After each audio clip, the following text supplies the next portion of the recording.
Welcome back. We've got our first episode of Percussion Discussion of 2021, and I am absolutely thrilled beyond belief to have one of the UK heavyweight rock drummers with us. We've got Mr. Simon Wright. Thanks for doing this, Simon. Really appreciate it. No problem, Matty. How you doing? Finally, we got this sorted. We're on. We're good. Yes, here. Okay. we've had a few attempts, a few little technical issues. I'm really well, mate. I'm sat in North Wales, and there's 6 or 8 inches of snow outside, and I guess you're in LA in the searing heat, I guess. Yes, I'm basking in 73 degrees or whatever it is. Yeah. It's not going to change though. It's the rain's going to start and the wind's going to start up, but no snow probably. It's only for a week or so, that isn't it, though? You don't get much rain over there, do you? It doesn't. No. Well, look, mate, we're in strange times at the moment. Are you managing to keep busy? Are you doing anything, up to anything exciting? Well, for the longest time, no. I was, I think with a lot of musicians, no. But this last couple of months has been interesting. I've been in touch, or they got in touch. A friend of mine, Stuart Smith, over here in LA, has a band called Heaven and Earth. They've done a few albums. And he called me up and said, do you want to have a bash at this? You know, are you busy? And I said, no, not really. So, yeah, we got 11 songs down and stuff a couple of months ago. We're just listening back now to some of the mixes. And then a friend of mine last month got in touch with me, Kevin Gucher, and his band is called Of Gods and Monsters. Mm-hmm.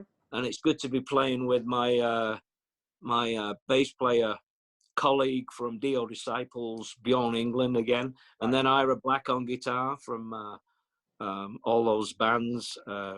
Lizzie Borden, he was in as well, I think. Oh, right, okay. Anyway, yeah, it's great to be back playing. It's great to be back in the studio with my old friend Wyn Davies. So yeah, it's been a long desert of nothing, and now all this stuff's come up. So it's great. Hopefully 2021 will keep going like this. Well, it's a good start, isn't it? So, you know, onwards and upwards.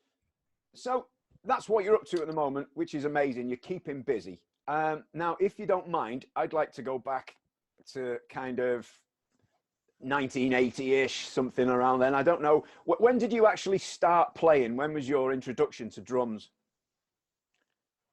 Oh, God, I don't know. I think I was probably... I don't know. It was probably 12, 13 that I finally got a drum kit. I was banging around on the couch, you know, with needles and stuff and tapping away on things. And I eventually blagged my father into buying me this old beat up drum kit. So that was about 12, 13, something like that. Yeah. 14. I was we had like a band at school. And I mean, I saw just drummers on television. I've said it a bunch of times. On Top of the Pops, you'd see that and you just go, oh, that looks pretty good, you know, and all sorts of different things, you know. And then it ended up, you know, like seeing Thin Lizzy and UFO and Judas Priest and all that kind of thing. And that really, you know, appealed to me, that kind of more heavy metal, heavy rock kind of thing and stuff. And of course, ACDC and Black Sabbath. Yeah. So I just took it from there and started off with a school band. And then around 16, I got in a band called A to Z. They were from Wilmslow in Manchester, and they had a record deal with Polydome. We went out on the road with an old girl band called Girl School. Yeah. Great girl. Yes. Fantastic people. Great. And that was a lot of fun. And then that stopped for one reason or another. I moved to London, and then I got that big break with that big band. So you know, things went on. My whole life changed after that. Well, that big band, in case you don't know, if you've been living under a rock somewhere, that big band happens to be ACDC. You know, how did that audition come about, Simon?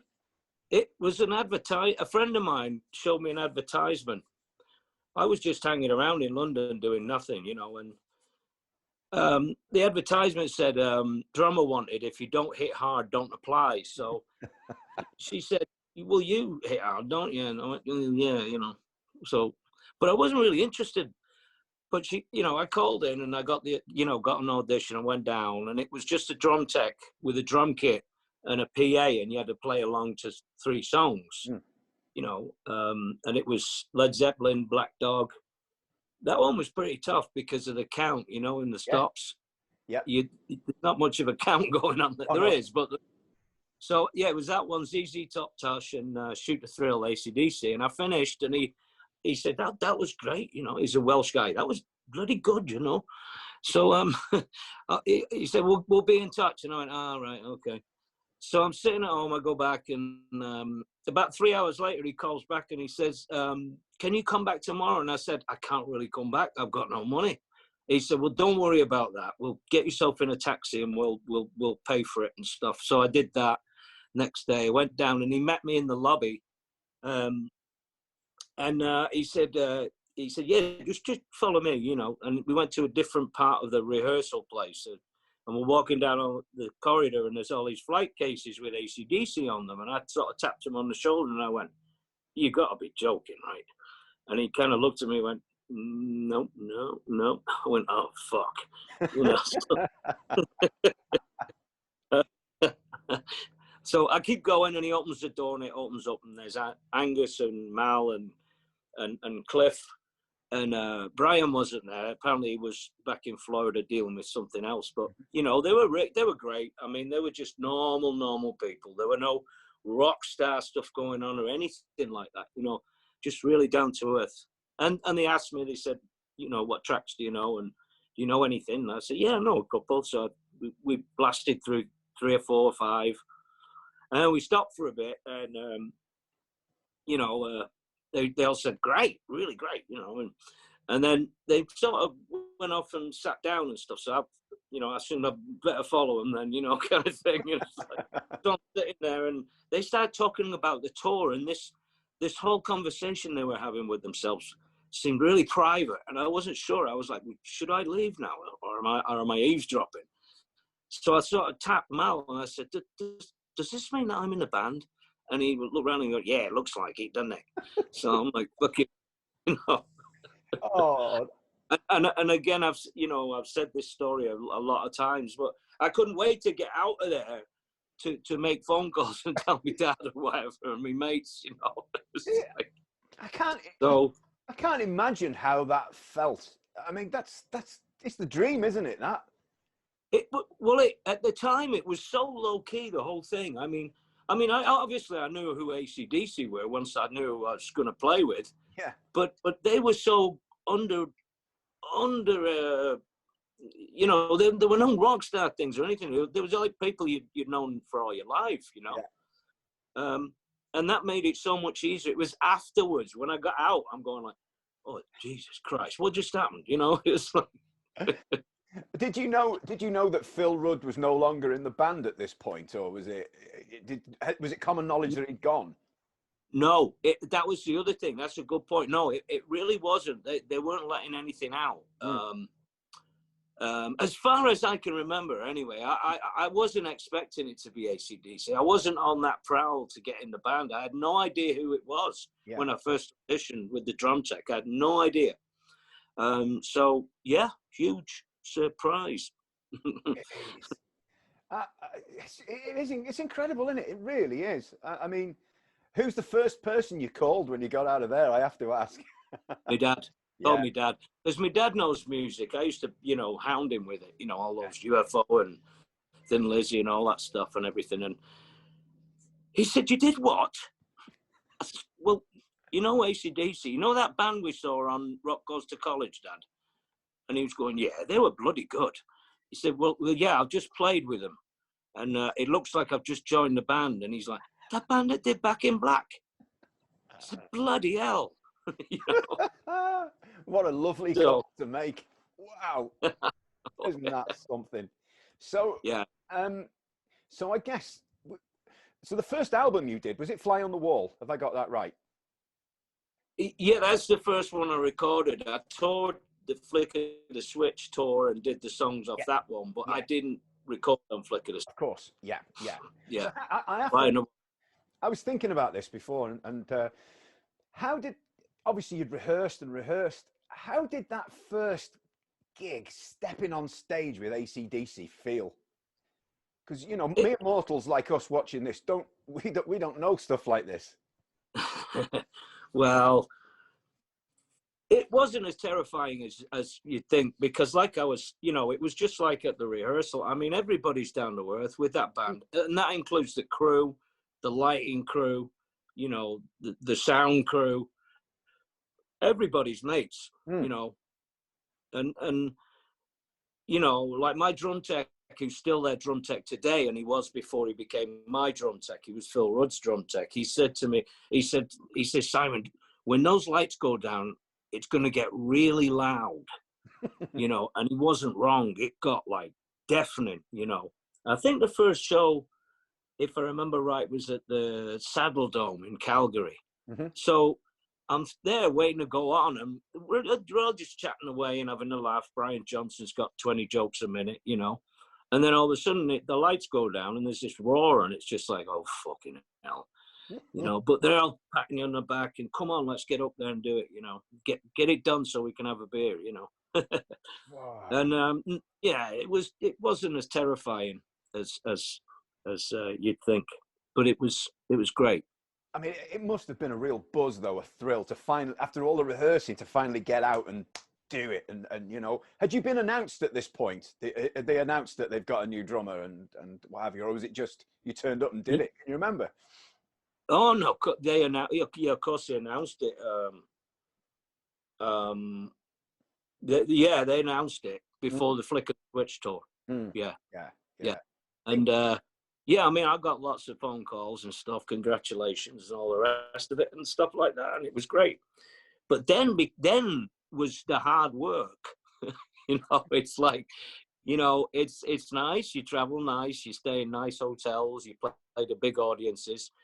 But when that Flick of the Switch tour seemed to go on for a long time, I mean, and it was 2 hours, 2.5 hours every night. I mean, it was just full on, you know, every single night. Yeah. So, but thank God I was a kid. Hey, how old? I don't know if I can do it now. How old were you at that point then? Yeah, I was just turned 19. Oh, I mean, you know, I didn't know shit from Shinola, and there I am, one of the biggest rock bands in the world. Oh, I just can't imagine.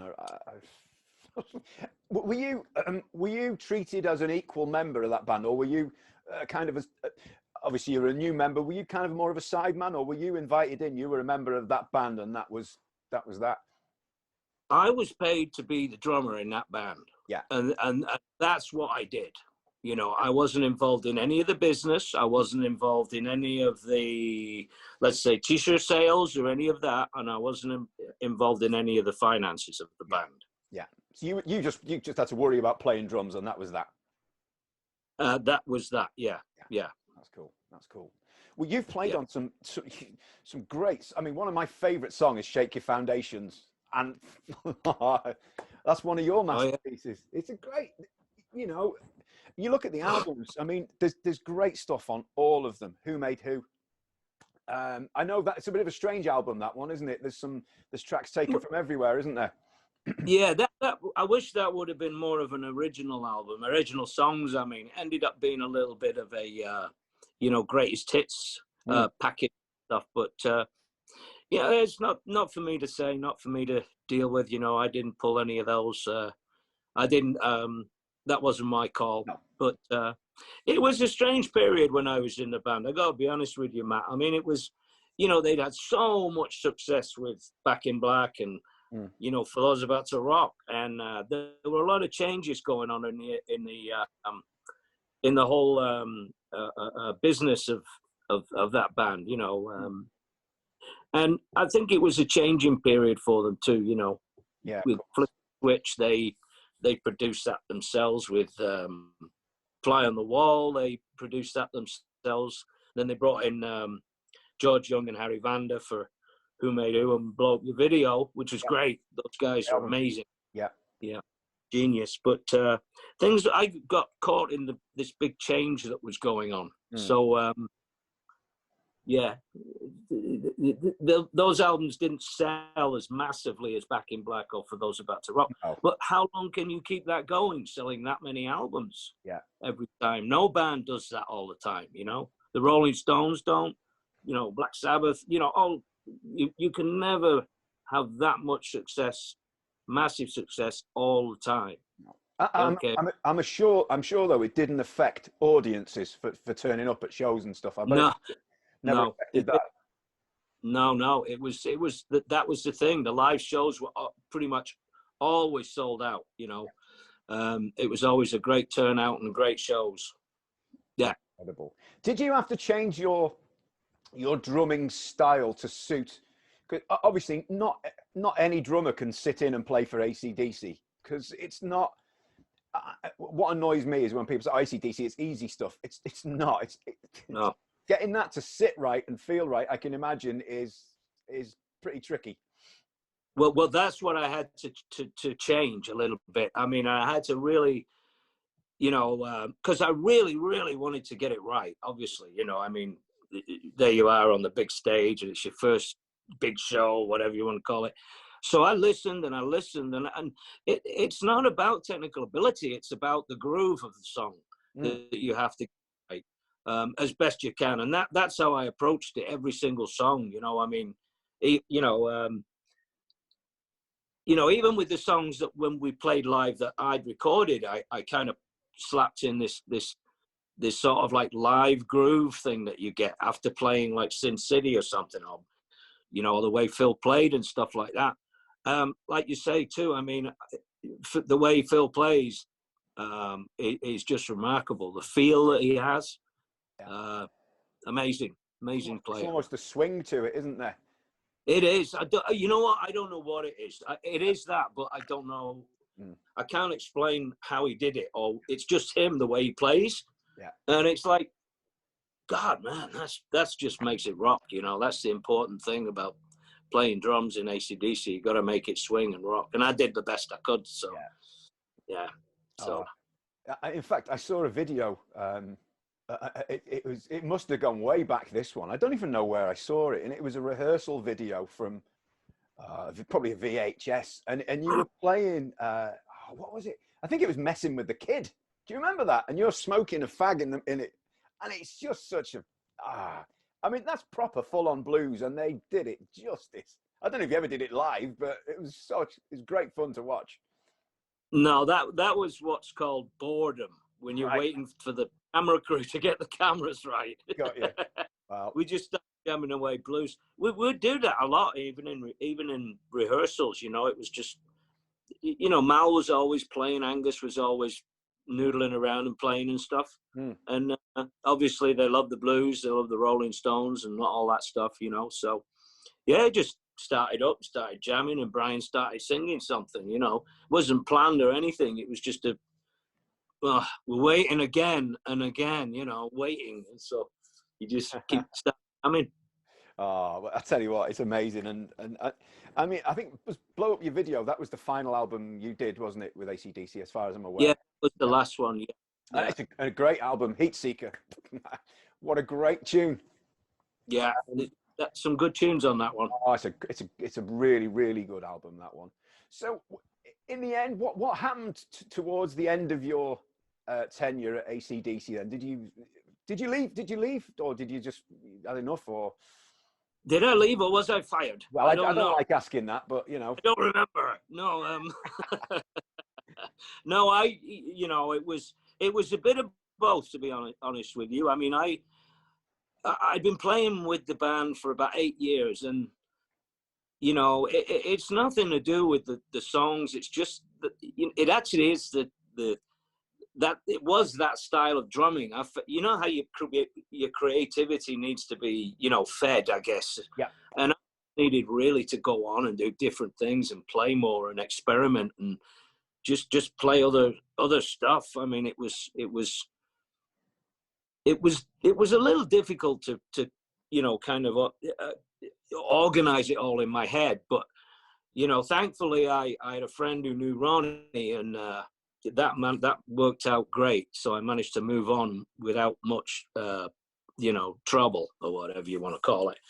But it wasn't fair on them, and I wasn't giving it, you know, I wasn't really enthusiastic anymore, and it wasn't fair to them or the fans, although I did play my ass off every night. Yeah. Because you know, that was something I felt was always super important. So yeah, I managed to move on and do other stuff, and you know, hooking up with Ronnie was amazing. You know, because you were a good fit for ACDC. Let's be honest about it. You know, you were a really good fit, weren't you? After Phil, every drummer, all the three drummers they've had have all been, they've been right, haven't they? You know, Chris as well. yeah. So did it feel towards the end like your hands were tied a little bit? You know, you're wanting to sort of go for it a bit more and you can't. Is that? Well, I mean, it was a little like that. I mean, I had a drum kit at home. I'd get home and I'd be just jamming away to all sorts of stuff, just out of, you know, just keeping my chops up or whatever. And it just, you know, then I would have to, you know, kind of get back to being AC/DC style again. And it was like, you know, after a while, it just grew a little bit kind of tiresome. And like I say, it's nothing about the songs. It's just, if you have to play those songs for that long, you know, I mean, I was with Ronnie for a long time too. And there were some of the songs there too that, you know, night after night, you know, the crowd were always there with you, but, you know, like some songs do get tiresome. It's all because you play them every single night. Yeah. You know. So was it literally? Yeah, that's part of your job, and you know that, and you appreciate it. And the fans come to see that song or those songs, and you know you have to play them the best you can, best you do. Absolutely. So when your time with AC/DC is finished, is it literally a straight jump into Ronnie Dio's band, or is there a little bit of time there, or? There wasn't actually much time. I can't remember. I think it was like 3 or 4 months, something like that. And it wasn't planned or anything. It was just sort of coincidence. You know, my wife at the time, she knew Wendy Dio, and another friend told me about what was going on. Vinny Appice wasn't happy there anymore for some reason or another. And there might be this opening up there. And I'd met Ronnie before. I knew him casually, you know, and stuff and all. And we got along okay. So, yeah, when, you know, we managed to organize, did a couple of auditions with other drummers, I think, but not many because they didn't have much time. They had studio time booked and they didn't want to cancel it and they couldn't move it. So they needed to find a drummer. And we started rehearsing and we all seemed to get along great. You know, for the album Lock Up the Wolves, and good album, great album. Yeah, everyone was new, but we all seemed to get along pretty good. So it definitely worked out okay, you know. Yeah. So how was Ronnie to get along with? I hear different stories about different things and temperaments and what have you. Was he pretty cool, or? He could be cool. He could also get angry. He was the boss. He had all that on his shoulders and stuff and all. He was the thing I loved about Ronnie was he was all about the music. You know, he wanted to try stuff out and he wanted to change up the songs that he'd already released, you know, for when we were doing them live, and always changing stuff and, you know, trying to make it as best as it could be and all. And, you know, that to me was really gratifying. I loved being involved in anything like that, you know. And so that really worked. But, you know, it's he loved his fans. I mean, he would go out of his way and do anything for his fans and, you know, just take care of them, look after them, sign anything, you know. And, yeah, we got along great. He could be angry as well. He's Italian, you know, so he has that side to him as well, but he could be so funny. They're real dry sense of humor. Oh, really? Yeah. And he also had this incredible knack for remembering people's names and situations. Right. He'd meet people that he'd met like 5 years ago and he'd say, "Oh, how's your sister doing?" You know, and you go, "What?" You know? Oh, incredible stuff. Well, Night Music from that album is one of my favorites. I think it's a fabulous song, really is, and it's a good album. I mean, I've liked Dio throughout the years, obviously, and when he was in Rainbow. I mean, if you think from a non-drummer's point of view, the voices from, you know, that you've played with, I mean, the best. I mean, obviously Brian and Ronnie, they're as good as it gets, aren't they? They really are. They are. I've been very fortunate. I mean, you know, Geoff Tate's in there as well, I guess. I mean, 100%. very fortunate, you know, these situations. You know, I mean, it's been great. It's been work though. You know, it's okay getting all this stuff and being, you know, oh, great drummer and all the rest of it. But when you get it, you got to work for it and stuff. I don't want to bring it all down, but you got to work for it, you know, when you got to get on with people and, you know, on different bands and band members and crew, you know, and stuff. So, yeah, it's just, I don't know what the answer is. Just, you know, if you get it, stick at it and hope for the best. Absolutely. Well, I guess when you joined Dio, I guess the kit changed quite considerably as well. It didn't actually in the beginning. Not that I kept it pretty much the same as it was with DC. But it did start to get bigger. Yeah, I kept adding things on there. And did the extra bass drum come in first, or was it? Yeah, I think it was the bass drum, and then I thought, oh well, I'll probably need some toms over there then, and over there. And these floor toms look a little lonely, so I'll put some drums on top of those. You know, it's all right when you don't have to set them up, isn't it? yeah, it is. Yeah. I know I'd come up with all these ideas and drum tech for a long time there. Oh God, which one was it? That shows how long I've been playing. I can't remember. Oh God, I forget. Oh, Robert, I think. But every time I bring up the idea, he'd go, I don't know about that. You know, it won't look good from the front. You know, we haven't got the cases for those. You know, anything. Brilliant. You know? So, as you say, you played with Ronnie then, right until he sadly passed away, I guess. Yeah, there was a couple of years in the middle of that where Vinny came back, and then I started up again, and we were for about 10 years there, 10 or 11 years, I think we were his band, and he was doing Heaven and Hell as well, in between. Well, but he assured us he's coming back and we're going to do Dio stuff, and we did. We came back and. Unfortunately, we did some rehearsing, and that's when Wendy came in and told us what was going on with him. Because we were rehearsing for just doing some British dates, like 10 or 11 of them. I think that was, when was that? That was like December of 2009. But then we got the news how bad he was, how bad things were for him. So that got knocked on the head, and that's when all the chemo started. And you know, I was staying at his house when all this was going on and all. And I asked him, I said, I should probably get out of here then, you know. And he's like, no, I need you here. I need you to help me out and sort all that out. And I'm like, oh, okay, you got it. No problem. That would be a pleasure. That's quite a compliment, that, isn't it? I think, Simon, personally. Yeah, I was blown away. I mean, I was hoping he might say something like that because, you know, after the initial shock of hearing how bad he was, you know, all you wanted to do was, and this is not just me, it's the whole band and everybody in the firm there, so to speak. We wanted to help him and get him to a place where maybe he could get out of this, you know, thing. And so it was great when he asked me to do that, and you know, everybody was helping in any way they could.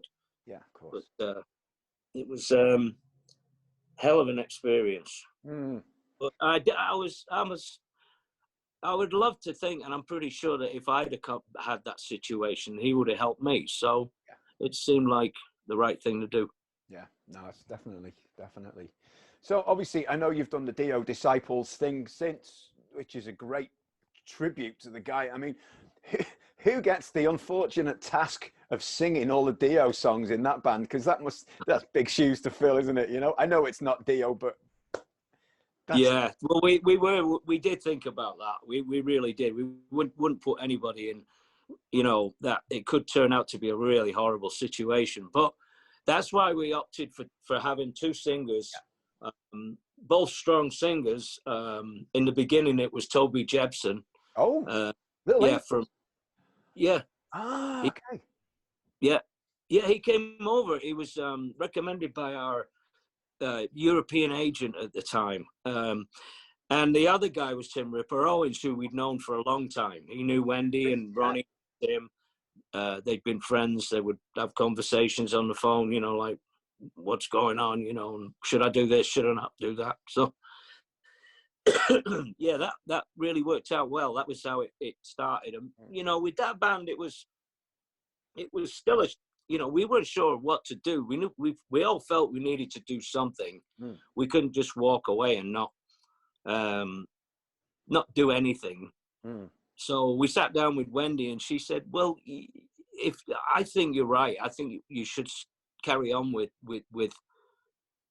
this kind of band, and you know, celebrate his music, because you were his band and stuff, and I'm fully behind it and all. So that was cool.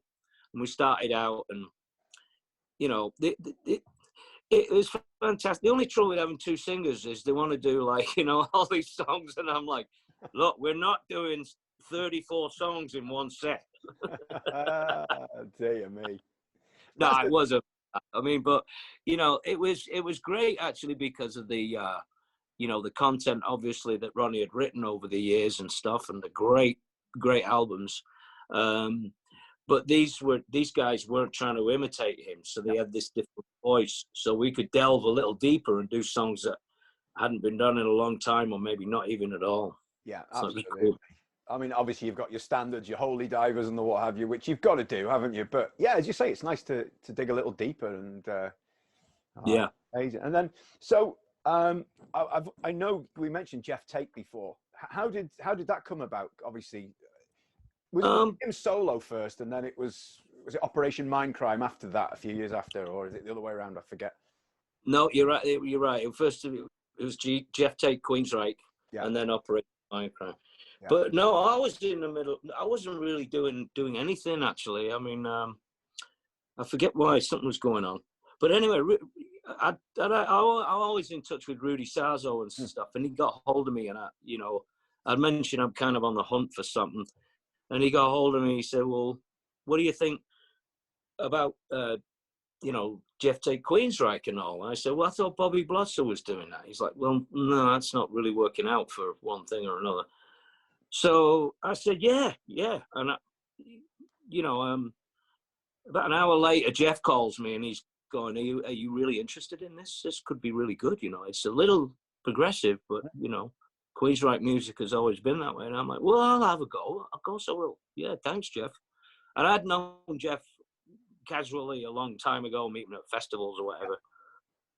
But I did put the phone down and go, oh, God, what did I just do? You know, it's like, someone, oh yeah, Operation Mindcrime, that album, yeah. Yeah. But we just sit down. That took a lot of figuring out for me, because some of it has some real odd time changes, and the way Scott Rockenfield plays is not conventional. He has a lot of little weird stuff. Well, it sounds weird. It feels weird to me when I try to play it. So, but brilliant drummer though. Don't get me wrong. Yeah, amazing. Some of the stuff he played on those albums, Jesus. But I had to learn all that stuff. I mean, then we went up to Seattle. Robert Sarzo and Rudy. Robert, his brother, was in the band as well. Kelly Gray and Randy Gain. And we were in this one room up in Seattle with one light bulb. And we were all literally jammed in there. There's about 2 feet in between all the instruments to walk in and out. You know, it's just like, I don't know why, but we rehearsed in there for about 3 weeks, doing the whole of Operation Mindcrime, and we got it to a point where it was where it was doable, you know. And off we went, and we were on the road pretty much constantly for about 3.5 years. Yeah. You must have enjoyed playing that stuff. You really get your teeth into that, can't you? I did. Once you understand it and learn it, you know, it's like anything. It just becomes second nature. And then you start throwing in your own stuff as well on top. Yeah. You know, I would talk to, I think I talked to Geoff about it. I'm going, do you mind if I change this bit up? And he's like, no, you do what you want, you know. So, he got to that point where he kind of trusted, you know, not just me, but Rudy and Robert, and obviously played with Kelly Gray before in Queensryche. Randy, long good friends, you know. So, and then they brought Sass Jordan in too. Oh, right. When we were doing that for Sweet Sister Mary and all of them. She's an amazing person and amazing vocals. Yes. It became a great gang on the road. That bus was rocking, you know. I don't mean it in that way. It was just a really fantastic time. It was so relaxed. Everybody was real happy and having a great time, and it lasted quite a long time. It was really cool. And then Mindcrime came along, Operation Mindcrime, the band, because Geoff gave up the name Queensryche, and that's when things changed a little bit. But it was pretty good for a while there, but then it just started changing a bit too much for me. Yeah. So I kind of gracefully moved on. But those 3 albums he did as Operation Mindcrime are pretty astounding. Yeah, I think. Do you know, but again, we're mentioning vocalists. I mean, Sass Jordan, what incredible voice. Toby Jepson, Tim Ripper Owens, you know, and then you get to the likes of the other two. You've literally had played with the best vocals in the business. Really, really, you know. They really are, and you know, they're all pretty cool people, nice people, you know. It's Paul Rodgers and Zeppelin, and you've got all the very best then. So if you could go back and do that as well, that would be a nice. Well, I just played with the bass player from Paul Rodgers, so I'm slowly getting there. Lynn Sorensen. Brilliant. Oh, and so how do you feel about touring these days? Do you still like doing it, or are you a bit of a home bird these days? Oh no, if I can, I had a whole bunch of stuff planned this year. I've been Australia and Norway and Italy and Germany, and obviously that's not happening. But no, I like it being equaled out. You know, I'm still up for being on the road, definitely. Yeah. But not this year, No, or maybe next year. Or this year. I mean, you know, it's going to be a while, isn't it? That's for sure. But yeah. So obviously you're a northern lad, originally from Oldham. Do you ever get back to the UK? Not as much as I'd like. You know, if I'm touring over there, I'm definitely taking some time off there after we're done. But you know, not as much as I'd like. Yeah, it's very expensive compared with, man. It's just unbelievable. You know, my mother is still over there, and I miss her, and my sister, and you know, my niece, and all this stuff. You know, but I don't get over there as much. But I'm going to start. Once this thing's over with, whatever it is. Of course. Well, look, Simon, thank you so much, mate. I really appreciate this. We could chat all night, but I know you're a busy guy, so thanks very much. And take care. Let's hope we see you back touring soon. Thanks very much. Thanks a lot, Matty. All the best, mate. Be good. Bye-bye.